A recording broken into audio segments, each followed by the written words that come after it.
Hi there, you're listening to the Estranged Heart podcast, and I'm your host, Kreed Revere. Welcome back to our returning listeners, and if this is your first time here, thank you for selecting this podcast to listen to. As we begin today's episode, I invite you to grab a cup of coffee or tea, settle in, and listen with an open heart. But first, the regular disclaimer. I am not a licensed therapist or counselor. Nothing within this podcast should be considered or taken as therapy. If you are in need of therapeutic support such as counseling, please seek out a therapist near you. Hi there. We're back for a Mother's Day episode, and before we get started, I just have a couple of announcements. First, the current cohort of Estranged Mothers support group via Zoom. I have a couple of those running right now. We're about halfway through our 8 weeks of meetings.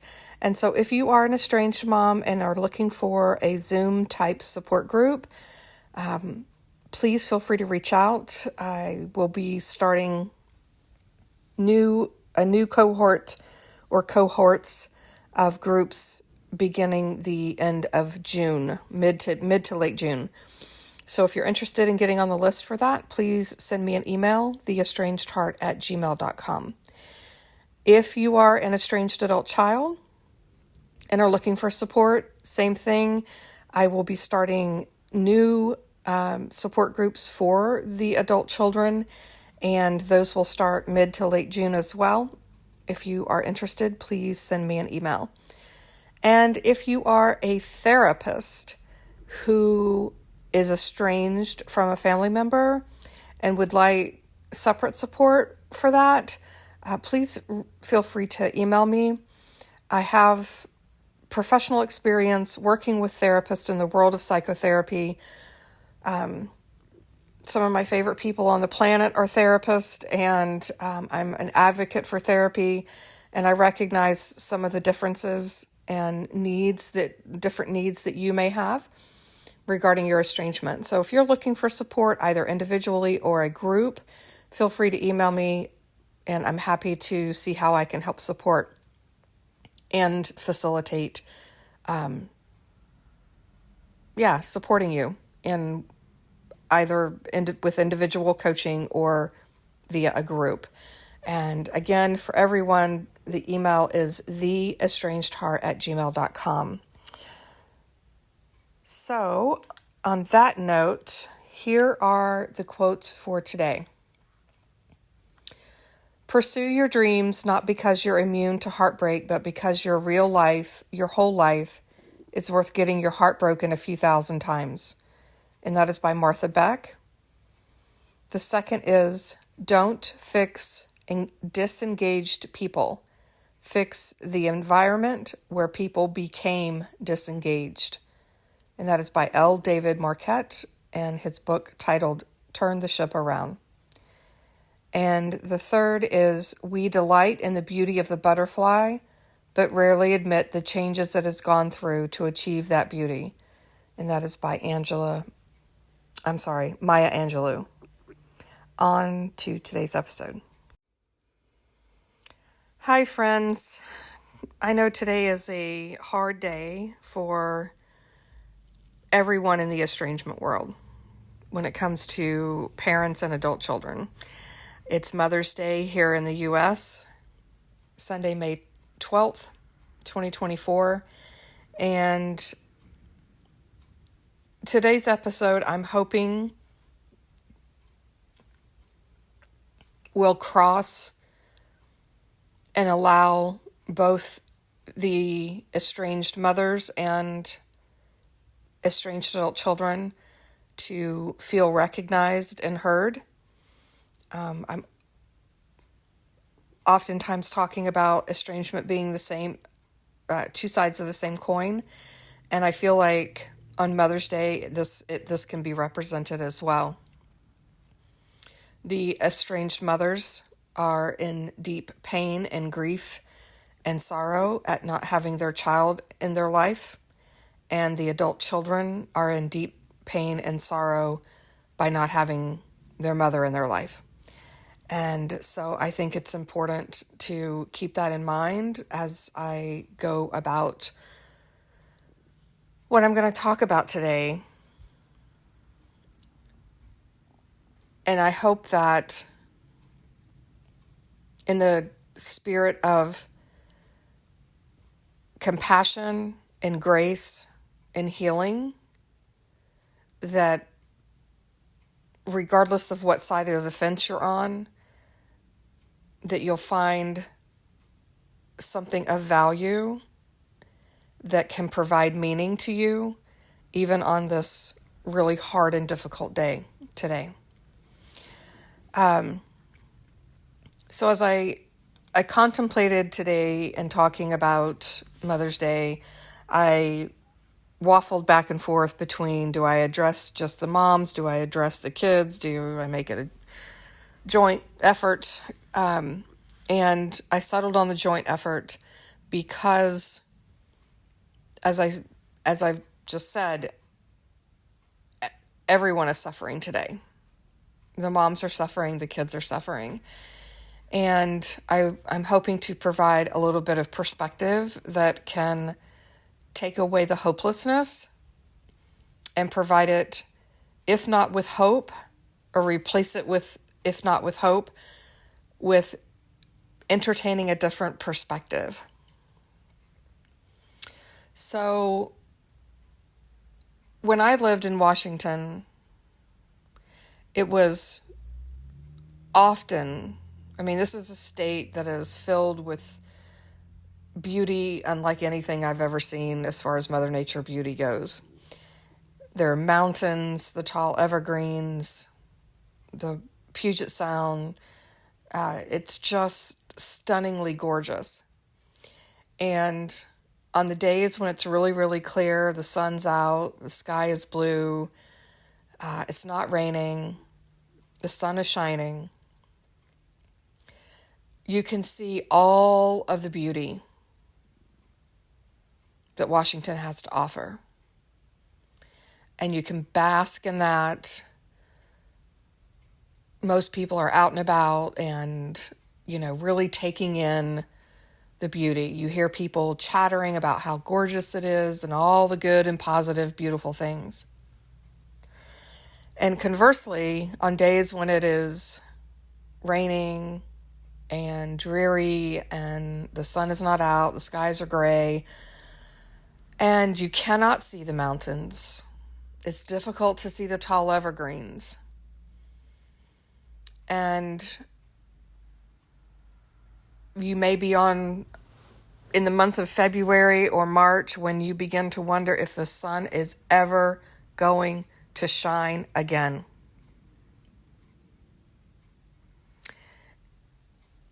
And what I found when I lived there, the life symbology was significant in that we all experience and need to experience differences. Differences in our days, differences in our seasons, and all of those things play out within our relationships. There are times in our life when we are deep in the darkness of winter. We're deep in the darkness, in the dreariness of a winter in the Pacific Northwest. And we can't seem to find our way out. We think there is nothing else but what is currently in our face. Meaning, we forget about what's behind the rain, what's behind the dreariness, what's behind the darkness.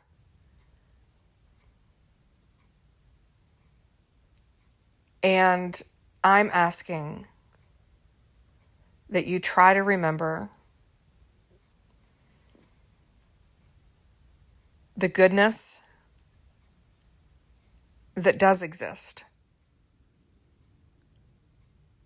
I'm not asking you to replace your sadness and grief with the goodness.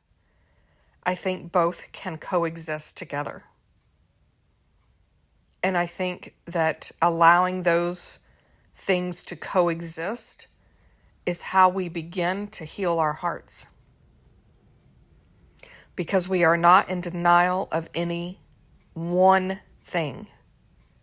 We are accepting and allowing into our life the totality of everything. Now, I recognize that trauma plays an impact here. And oftentimes when we are deep in trauma, we're not able to allow the goodness, the sadness to coexist. We tend to have a focus on the sadness, the loss, the grief. It's my hope that each of you have your, what I call the dream team, your support systems in place that are helping you to heal. Not your echo chambers. Not your echo chambers. But those who can help you to heal. And part of healing is to acknowledge sometimes what we don't want to acknowledge. And when we're in that grief and sadness, we sometimes don't want to acknowledge that there were once good times. And I know for the parents, it's oftentimes that's where they get turned sideways. They're like, but we had so many good memories. I don't understand why the sadness and the bad parts have to overtake. And I would offer that is probably some sort of trauma, and that is therefore where the focus lies. When we allow our sorrow and pain to be acknowledged, and we're not stuffing it and shoving it under the carpet and under the rug and all the things, magical things can happen. They tend to, those emotions tend to subside. They tend to not want to take center stage because we have acknowledged them. So I think it's important to acknowledge them. I think it's important to remember the times when things were good, the times when we did and experienced really good things with the other person. Because to throw the baby out with the bathwater is accomplishing nothing. Now, it might mean that for now, your focus needs to be on something else, right? And that the focus of your relationship with your parent or your child cannot take center stage for whatever reason. And I talk with the moms about this, that until their adult children are ready, that they have to focus on themselves. So I think it's important to be doing our inner work. I don't care if you're an adult child or a parent. It's imperative that you do your own inner work so that you can get to a place within you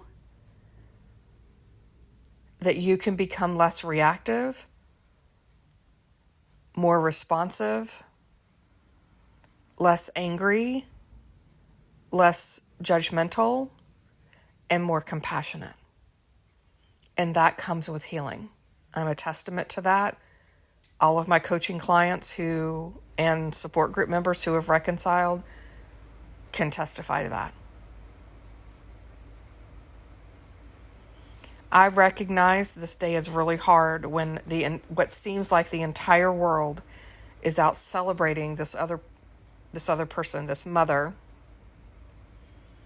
or that we are being celebrated as a mother, but then our mother isn't in our life. It's really hard to reconcile two differences, seemingly opposite end of the spectrum things. I'm asking you to hold space for your heart and that of your estranged person. That maybe for one day, it might be possible to set an intention that the other person experience a day of peace within their heart. Maybe not for the relationship, maybe not for you, but for them and their heart on this day. I know I've been on both sides of the fence. And I've been on both sides of the fence where I was angry and hostile because I was hurting. And I've been on the other side of the fence where I have had immense compassion with boundaries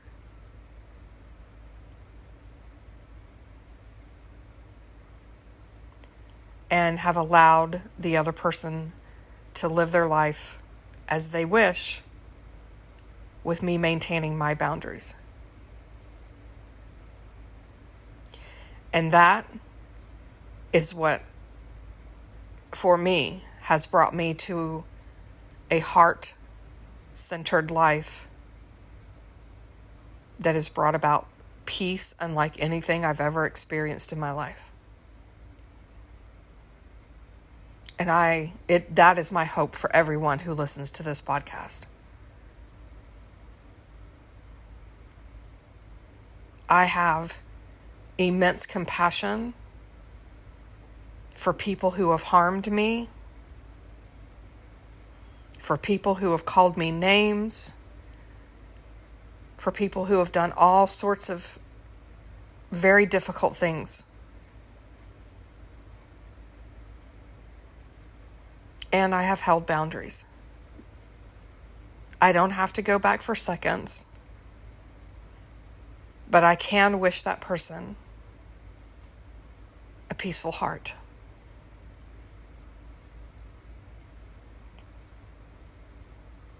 I'm hoping that today, somewhere within your day, you can find a few moments of peace for yourself and your estranged person.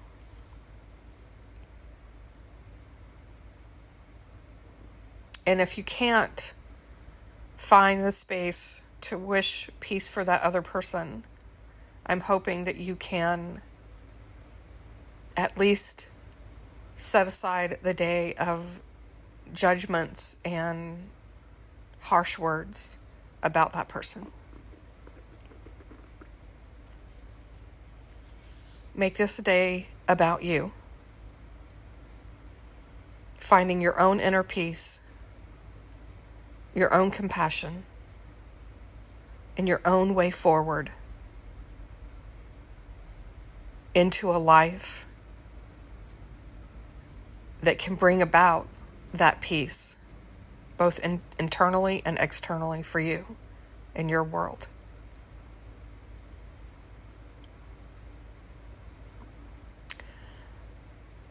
We moms,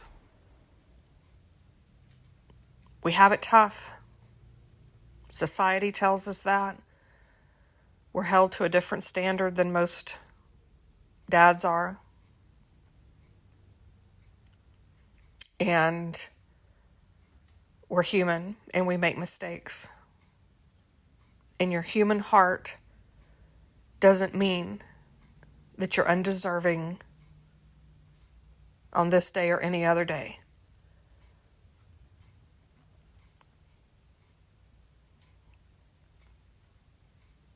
Humanity, by default,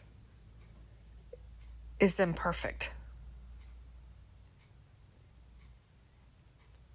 which means we will all make mistakes.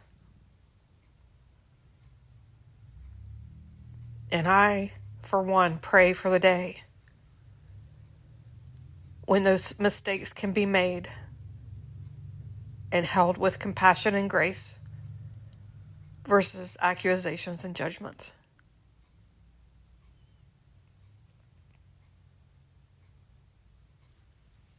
Until next time.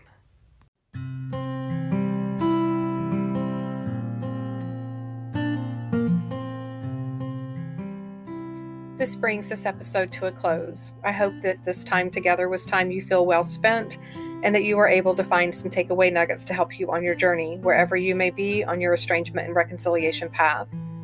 If you feel you've received something helpful or positive from this podcast, please consider following us, sharing this podcast with others, leaving a positive review, perhaps entertaining becoming a guest on our show, or following us on social media, on Instagram, Facebook, and TikTok under the same name, The Estranged Heart. As a reminder, there is an online support group on Facebook. If you are a estranged mom who identifies as being spiritual and approaches estrangement with a sense of curiosity rather than blame and judgment, and desire to do inner self-work and reflection, please seek us out. We can be found at facebook.com/estranged mothers support group. And lastly, if you are an estranged parent or an estranged adult child and would like to have your story shared on the podcast, anonymously or not, please reach out to me via email at theestrangedheart@gmail.com.